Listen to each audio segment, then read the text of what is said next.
It was 4th of July on Kwajalein, and Islanders kicked off the celebrations with the annual bike parade.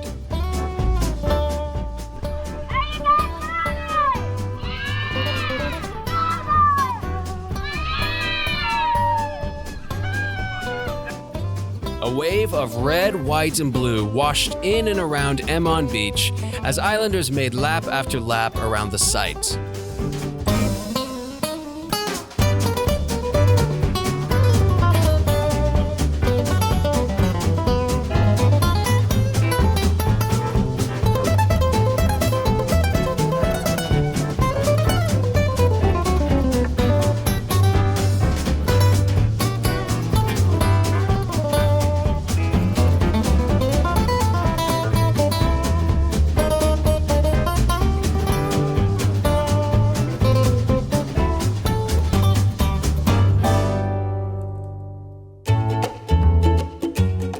The evening commenced with food and games for all ages.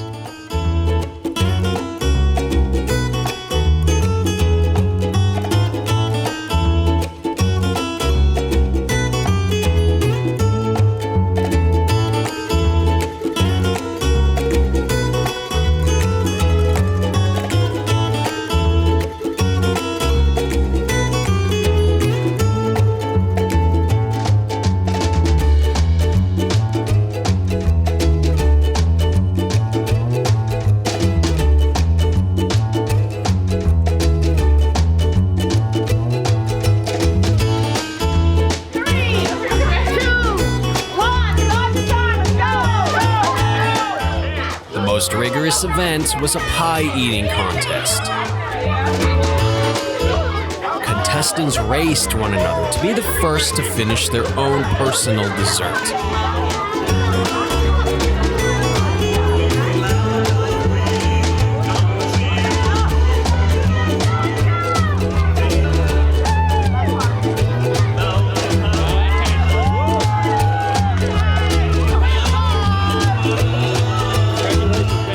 Joshua Bell finished in 1 minute and 25 seconds.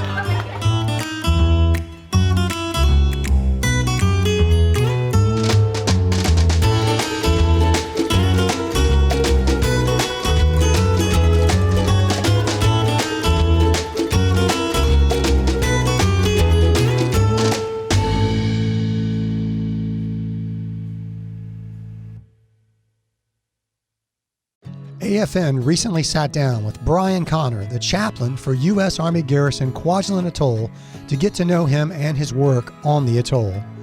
The following are excerpts from that interview.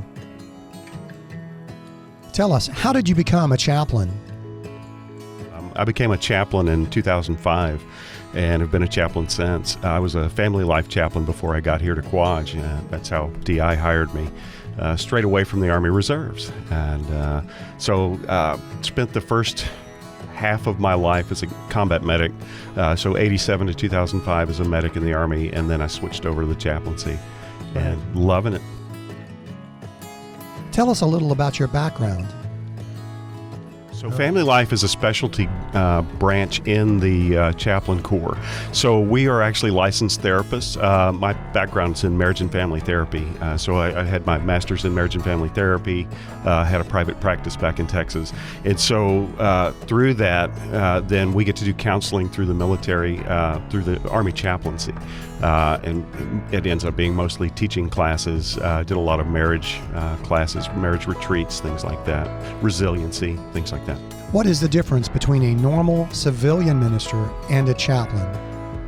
So there's really not a whole lot of difference other than the training. The military requires Master of Divinity to be a chaplain, and then you have to have an endorsement. So there's a faith group that endorses you to the Pentagon to be a chaplain, and then you go through chaplain training on top of your master's degree. What are the services like on Kwajalein and Roy? Yeah, I do 2 services on Sunday at the chapel. I do an 8:15 traditional service, so it's more of your traditional where you do the readings and a little bit of church aerobics, stand up, sit down kind of thing. And then 11 o'clock is a contemporary, and we rock it and have fun. We have more contemporary Christian music that we play, and you'll see the songs on the screen. We project it up there. Just slightly different, but those are our 2 main ones. And then I do twice a month I go to Roy and do a service over there as well. What is the difference between the 2 Sunday services? Well, we try to provide for everybody. I try to shoot down the middle as best as I can. The message is the same for both services. It's just the music is the big thing, and the traditional things that we do is a little bit different. You'll see in the 8:15 that we sing out of the hymnals, and we don't do that at 11 o'clock. How about Catholic Mass with Father John? So there's Catholic Mass almost every night, except Monday nights, in the chapel office. And then there's a Saturday night Mass and a Sunday Mass. So you'll have my 8:15 traditional service, right, and then go straight into the 9:15 Catholic Mass. How about services for the Church of Jesus Christ of Latter-day Saints? I know they're a very active group. I love when they come help us out at the chapel. I know they used to have, before COVID, social distancing, their weekly meetings down in the CRC. I'm not sure if they're doing that, the get-togethers right now or not, but Conrad can tell you that.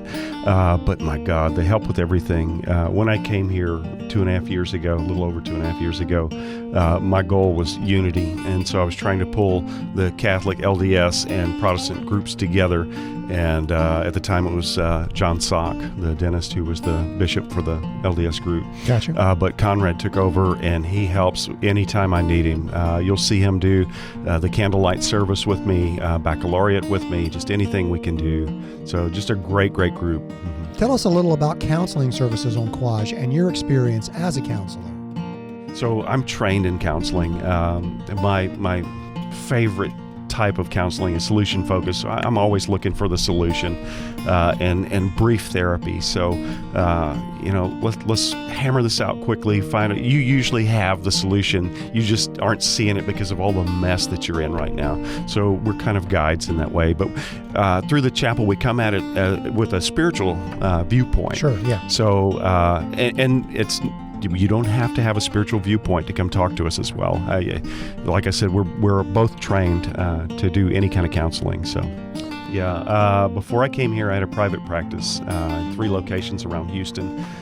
Before that, I was director of psychiatric services for a hospital in Houston. I had a 17-bed geropsych unit, and I built out and ran a 41-bed adult psych unit. And then before that, I did 5 years of public mental health, where I was a crisis counselor. So I dealt with anybody that was suicidal or psychotic or homicidal. Is one-on-one counseling private and confidential? That's the beauty of coming to a chaplain, is our conversations are confidential. When I was military, an Army chaplain, we have 100% confidentiality, so we can't tell anyone anything. Even a judge can't order us to speak. It's a little bit different as a civilian pastor. A judge can make us, but they would have to court order us to say anything. But nothing that anybody would talk to us about is put out to anyone without permission. We here at AFN heard that you used to work in radio and TV. When I came back from Desert Storm in '91, I went to work for a civilian hospital. I was a reservist, and so I went to work for a civilian hospital and ended up getting recruited at a radio station. We had 2 FM and 2 AM stations, and so I mainly did sales, but I do some color on air. Mainly for football games and things like that. Right. But, I did that for a little bit, and my boss at the radio station left and opened an ad agency and took me with him and made me a partner in the ad agency. And so then I got into that. I did a lot of radio, but then I got into print media and TV, and ended up spending 13 years in television. I was a cameraman for Montel Williams. So if you'd watch his show and you'd see they'd cut to the TV screen for the interviews, I was the guy that did the interviews. I shot a concert for Chuck Negron, voice of Three Dog Night, and that was the highlight of my career. The IMC chaplains are available for appointments on Kwajalein and Roy. Call 53505 to schedule a confidential appointment.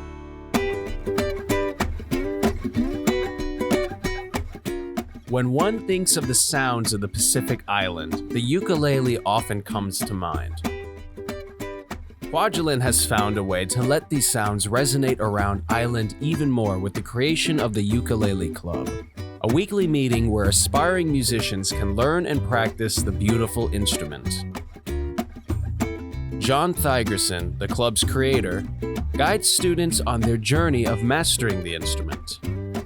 This is the Kwajalein Ukulele Club, and what we do is we get together and we strum ukuleles.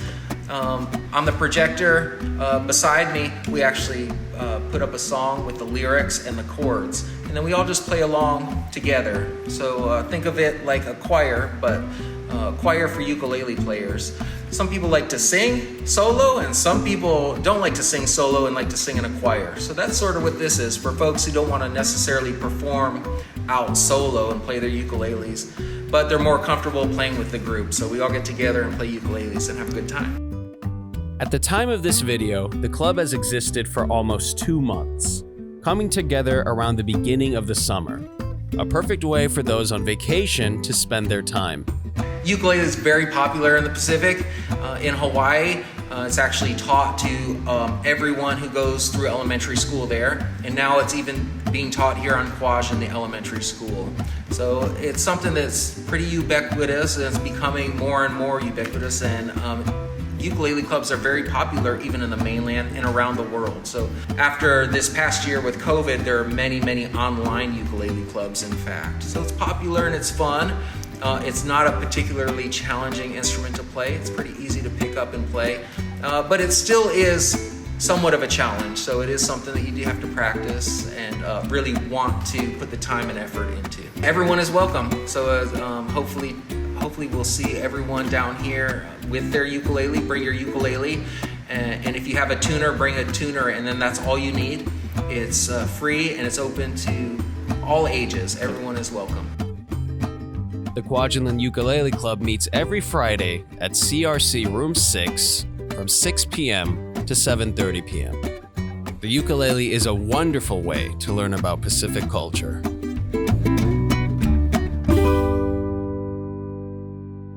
USACA has officially begun the use of ARMA, an online service to improve the customer service of public works here in the atoll. Army designed a new program. ArmyMaintenance.com is the website. It's called ARMA, Army Maintenance Application, and it's designed to enhance customer public works interaction and tracking of all service orders that go in. Now, this service is not designed for emergency use, but non-emergency. If your issue is a maintenance emergency, still call 53550 for service. For all priority 3 or non-emergency service orders, such as pest problems, fallen trees, appliance issues, things of that nature, you were required to use the Army Maintenance website. So here's how you sign up. It's simple. Go to the site and hit sign up. Fill out your email, .mil, and basic info.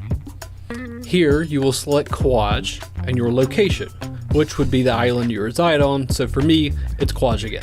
Then building number. For housing, it is your house number, and BQ, put the building number your BQ is in. So Coral is 563. Then finally, unit. Most of us would be contractor in Army housing. This is not your BQ number or your housing letter. That will be in the report. One improvement that residents will find with ARMA is resident ability to have a service record for every single interaction they put in or have. Every service order they put in is in their history and can be pulled up at any time. Conversations that were had. Residents are also capable of uploading pictures, which a lot of times will help shops understand the issue better prior to mobilizing. Something residents should be aware of is priority 3 jobs are not considered urgent and can take up to 30 days to be satisfied. Does not mean they should take 30 days for everything, but sometimes it happens, and residents just need to be patient on those. So sign up for your ARMA account today for all your maintenance needs.